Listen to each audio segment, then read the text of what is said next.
नमस्कार. आजच्या व्हिडिओमध्ये तुमचं सर्वांचं स्वागत आहे. खूप दिवसापासून आता मला कमेंट बॉक्समध्ये कमेंट करत होती काही लोक की सर SBIच्या कॉन्ट्रा फंडबद्दल सांगा. आणि जे मला भेटायला येत होती ना ऑफिसमध्ये किंवा फोनवरती जे बोलतात त्या लोकांनी सुद्धा विचारलं की सर कॉन्ट्रा फंडबद्दल काही माहिती आहे का, काही माहिती द्या आम्हाला कॉन्ट्रा फंडबद्दल. तर या सगळ्यांसाठी आहे ना आजचा हा व्हिडिओ आहे. यामध्ये आपण पाहणार आहोत की SBIचा कॉन्ट्रा फंड कशाप्रकारे इन्व्हेस्टमेंट करतो, त्याची टोटल इन्व्हेस्टमेंट किती आहे, म्हणजे टोटल AUM किती आहे, त्याच्यानंतर त्याचा एक्सपेन्स रेशो किती आहे, आणि त्याचबरोबर हा फंड कशा प्रकारे परफॉर्म करतोय गेल्या काही वर्षांपासून आणि कोणत्या स्टॉक्समध्ये इन्व्हेस्ट करतो, या सगळ्या गोष्टी आपण डिटेलमध्ये पाहणार आहोत. तर चला व्हिडिओला स्टार्ट करूया. पण व्हिडिओला स्टार्ट करण्या अगोदर जर तुम्ही चॅनलवरती नवीन असाल आणि चॅनलला अजूनही सबस्क्राईब केलं नसेल तर चॅनलला सबस्क्राईब करून ठेवा, म्हणजे असेच इन्फॉर्मेटिव्ह व्हिडिओज तुम्हाला या चॅनलवरती पाहता येतील. तर चला व्हिडिओला स्टार्ट करूयात. व्हिडिओमध्ये पुढे जाण्या अगोदर मी तुम्हाला सांगतो, हा कोणताही पेड प्रमोशनचा व्हिडिओ नाही किंवा कोणताही रिकमेंडेशन नाही की तुम्ही या फंड्समध्ये इन्व्हेस्टमेंट करावं. हा फक्त एज्युकेशनल पर्पजसाठी बनवलेला व्हिडिओ आहे, ज्यामध्ये तुम्हाला या फंडबद्दलच्या डिटेल्स हव्या होत्या त्या मी तुम्हाला सांगतोय. सर्वात पहिलं आपण आता आलेलो आहोत SBIच्या ऑफिशियल वेबसाईटवरती, आणि त्यांच्या ऑफिशियल वेबसाईटवरती SBIचा कॉन्ट्रा फंड आपण पाहतोय, जो व्हेरी हाय रिस्क कॅटेगरीमध्ये मोडतो. हा फंड मार्केटमध्ये आला होता 5 जुलै 1999 मध्ये, आणि आता त्याची फंड साईज आहे 47,216 करोड रुपये. म्हणजे एवढे पैसे लोकांनी या फंडमध्ये इन्व्हेस्ट केलेले आहेत.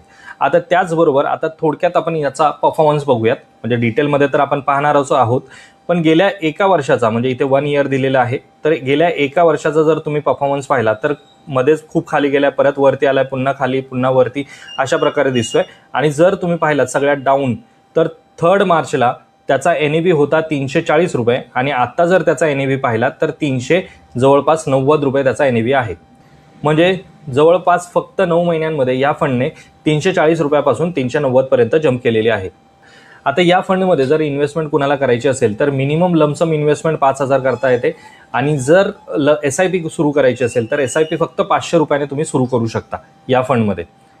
आता पुढे जाऊयात आपण. या फंडचे फंड मॅनेजर आहेत दिनेश बालाचंद्रन, ज्यांच्याकडे जवळपास 22 वर्षाचा एक्सपिरियन्स आहे फंड मॅनेज करण्याचा, आणि हा फंड 2018 पासून मॅनेज करताय. म्हणजे 2018 पासून ते 2025 पर्यंत 7 वर्षात एकदाही फंड मॅनेजर चेंज झाला नाही. दिनेश बालचंद्रनच फंड मॅनेज करत आहेत. आणि जसं मगाशी मी तुम्हाला सांगितलं, हा व्हेरी हाय रिस्क कॅटेगरीमधला फंड आहे, म्हणून याचा बेंचमार्क जर तुम्ही पाहिलात तर रिस्क मीटर पाहिलात तर व्हेरी हाय रिस्क कॅटेगरीमध्ये हा मोडतो. म्हणूनच मी तुम्हाला सांगितलं की कोणत्याही प्रकारची इन्व्हेस्टमेंट जर तुम्ही करत असाल तर त्यावेळेस रिस्क मीटर पाहणं खूप गरजेचं आहे की तो कोणत्या कॅटेगरीमध्ये मोडतो आणि त्याची रिस्क कॅपॅसिटी किती आहे. मगाशी जे तुम्हाला पिक्चर मी दाखवलं त्याच्यावरनं तुम्हाला परफॉर्मन्सचा अंदाज येत नसेल, पण आता इथे जर तुम्ही पहा की SBI कॉन्ट्राचा हा फंड आहे, ज्याची ब्ल्यू कलरची लाईन आहे. हा फंड BSE 500 इंडेक्सला फॉलो करतो, तर त्याचा कलर आहे ग्रीन, आणि इक्विटी ओरिएंटेड जे इतर फंड्स आहेत त्याचा कलर आहे ब्राऊन. तर आता तुम्हाला इथे जाणवत असेल की गेल्या एका वर्षाचा हा डेटा आहे. गेल्या एका वर्षामध्ये जवळपास तो इंडेक्सलाच फॉलो करतोय. म्हणजे नोव्हेंबर 2024 पासून तर एप्रिल 2025 पर्यंत त्याने फक्त इंडेक्सला फॉलो केलंय, आणि त्याच्यानंतर सुद्धा त्याने इंडेक्सला बीटच केलं नाही. जवळपास आता ऑक्टोबर चालू आहे तरी सुद्धा इंडेक्स जास्त रिटर्न देतोय आणि हा फंड कमी रिटर्न्स देतोय, हे तुम्हाला इथे दिसत असेल. 3 वर्षाचा जर परफॉर्मन्स पाहिला तर 3 वर्षामध्ये या फंडने इंडेक्सला बीट केलेला आहे आणि कॅटेगरी ॲव्हरेजला सुद्धा बीट केलेला आहे, आणि चांगले रिटर्न्स दिलेले आहेत, यात काही शंका नाही. आता याचा पोर्टफोलिओ जर तुम्ही पाहिलात तर 89.66% इन्व्हेस्टमेंट ही इक्विटीमध्ये आहे. डेप्टमध्ये जवळपास 5.5% इन्व्हेस्टमेंट आहे. रिअल इस्टेटमध्ये त्यांची 0.94% इन्व्हेस्टमेंट आहे, आणि 3.81% त्यांची कॅशमध्ये इन्व्हेस्टमेंट ठेवलेली आहे, होल्ड आहे. आणि जर मार्केट कॅपिटल वाईज पाहिलं तर सगळ्यात मोठ्या कंपनीज ज्या आहेत, जायंट मोठ्या कंपन्या, त्याच्यामध्ये इन्व्हेस्टमेंट आहेत जवळपास 53%. लार्ज कॅपमध्ये आहे 21%, मिड कॅपमध्ये आहे जवळपास 20%, आणि स्मॉल कॅपमध्ये आहे 5.5% इन्व्हेस्टमेंट. म्हणजे थोडक्यात जर तुम्ही पाहिलं तर जवळपास 70% इन्व्हेस्टमेंट ही त्यांची इक्विटी म्हणजेच लार्ज कॅपमध्ये इन्व्हेस्टमेंट आहे. आता याच्यामध्ये तुम्हाला अजून क्लिअर समजेल. पहा, जायंटमध्ये 53% जवळपास इन्व्हेस्टमेंट आहे. म्हणजे सगळ्यात ज्या मोठ्या कंपन्या असतात ना त्याच्यामध्ये त्यांची 53% इन्व्हेस्टमेंट आहे. लार्ज कॅपमध्ये 21%, मिड कॅपमध्ये 20%, अशा प्रकारे होते. आणि जर तुम्ही इथे पाहिलं तर पहिल्या 10 स्टॉक्समध्येच त्यांची 32% इन्व्हेस्टमेंट आहे. आता हे पहिले 10 स्टॉक म्हणजे कोणते, तर इथे तुम्हाला इथे लिस्ट दिसेल. तर पहिले 10 स्टॉक्समध्ये HDFC, ज्याच्यामध्ये त्यांची इन्व्हेस्टमेंट 8% आहे. Reliance industry 5.70%, Kotak bank Tata steel, ITC, Punjab national bank, Biocon, Dabur India या टाईपच्या कंपनीजमध्ये त्यांची इन्व्हेस्टमेंट सगळ्यात जास्त पाहायला मिळते. आणि जर सेक्टर वाईज तुम्ही पाहिलं तर फायनान्शियल सेक्टर्समध्ये सगळ्यात जास्त इन्व्हेस्टमेंट आहे. एनर्जी आणि युटिलिटीमध्ये 14%, मटेरियल्समध्ये 10%, IT सेक्टर्समध्ये त्यांची 10% इन्व्हेस्टमेंट आहे. तर अशा प्रकारे वेगवेगळ्या सेक्टर्समध्ये इन्व्हेस्टमेंट आहे. टॉप 3 सेक्टर जर तुम्ही पाहिले तर त्याच्यामध्येच त्यांची 50% इन्व्हेस्टमेंट आहे. टॉप 3 सेक्टर्समध्ये 50%. म्हणजे हे टॉप 3 सेक्टर्स म्हणजे कोणते, तर फायनान्शियल, एनर्जी आणि मटेरियल. आता तुम्ही म्हणाल की ह्या फंडमध्ये काय वेगळं आहे. लार्ज कॅप फंडसुद्धा असंच काम करतो.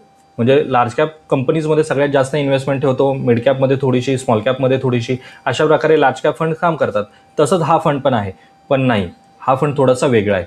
लार्ज कॅपमध्ये काय होतं की लार्ज कॅप फंड जर तुम्ही चूज केला तर त्याला सगळ्यात जास्त इन्व्हेस्टमेंट ही लार्ज कॅप स्टॉक्समध्ये ठेवावी लागते. पण कॉन्ट्रा फंडचं तसं नाही आहे. कॉन्ट्रा फंडला ज्याला जशी इन्व्हेस्टमेंट करायची आहे, म्हणजे स्मॉल कॅपमध्ये करायची असेल तर स्मॉल कॅपमध्ये कितीही इन्व्हेस्टमेंट करू शकतो, मिड कॅपमध्ये सुद्धा कितीही इन्व्हेस्टमेंट करू शकतो आणि लार्ज कॅपमध्ये सुद्धा कितीही इन्व्हेस्टमेंट तो करू शकतो. म्हणजे जसं फ्लेक्झी कॅप करतो ना, की जशी पाहिजे तशी फ्लेक्झिबिलिटी असते कोणत्याही कंपनीजमध्ये आणि कोणत्याही सेक्टरच्या कंपनीजमध्ये इन्व्हेस्टमेंट करतो, तसंच हा करतो. मग हा वेगळा काय, याला नाव वेगळं काय, SBI कॉन्ट्रा फंडच काय, म्हणजे कॉन्ट्रा फंडच काय याला म्हटलं जातं. तर याचं काम काय आहे, तर इतर जे सगळे फंड्स आहेत मार्केटमध्ये ते काय काम करतात की जसं मार्केट चालतंय त्या प्रकारे त्यांचे स्टॉक सिलेक्शन असतं. म्हणजे जर मार्केट वर पळत असेल तर स्मॉल कॅपमध्ये, मिड कॅपमध्ये इन्व्हेस्टमेंट केली जाते. मार्केट जर डाऊन असेल तर लार्ज कॅपमध्ये इन्व्हेस्टमेंट केली जाते. हे त्याचं रुटीन आहे.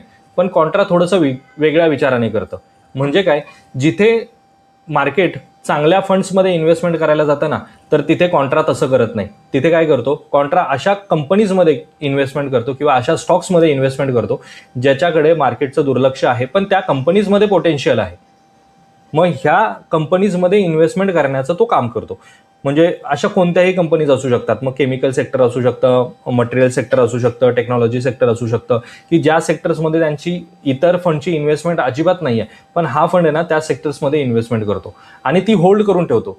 ती होल्डिंग त्याची 90 दिवस, 100 दिवस किंवा त्याच्यापेक्षाही जास्त, 2 वर्ष, 3 वर्ष त्याच कंपनीमध्ये तो होल्ड करून ठेवतो पोझिशन. आणि जेव्हा चांगली प्राईस मिळते त्यावेळेस तो एक्झिट होतो त्या फंडमधून. अशा प्रकारची स्ट्रॅटेजी हा फंड वापरतो. त्यामुळेच हा फंड व्हेरी हाय रिस्क कॅटेगरीमध्ये येतो. कारण की मार्केटच्या रिव्हर्स डिरेक्शनमध्ये तुम्ही चालतायत ना. मार्केट जेव्हा ज्या कंपनीजमध्ये इन्व्हेस्टमेंट करत असतं, सगळं जग ज्या कंपनीजमध्ये इन्व्हेस्टमेंट करत असतं ना, त्यावेळेस हा फंड विरुद्ध दिशेने चालतो. म्हणजे ज्या कंपनीजमधले शेअर्स लोक सेल करत असतात ना, त्या कंपनीजमध्ये हा इन्व्हेस्ट करतो.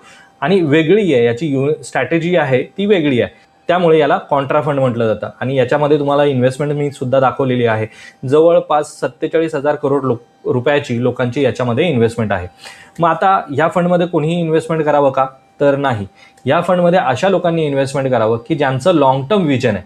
15 वर्ष, 20 वर्ष जे थांबू शकतील आणि SIP त्यांची स्टॉप करू शकणार नाहीत, अशा लोकांनी या फंड्समध्ये इन्व्हेस्टमेंट केलं तर काही हरकत नाही. पण ज्यांचं विजन थोडंसं आहे, शॉर्ट टर्मसाठी आहे, की फक्त मला 2 वर्षासाठी, 5 वर्षासाठी इन्व्हेस्टमेंट करायचं आहे, तर त्यांच्यासाठी हा फंड अजिबात नाही.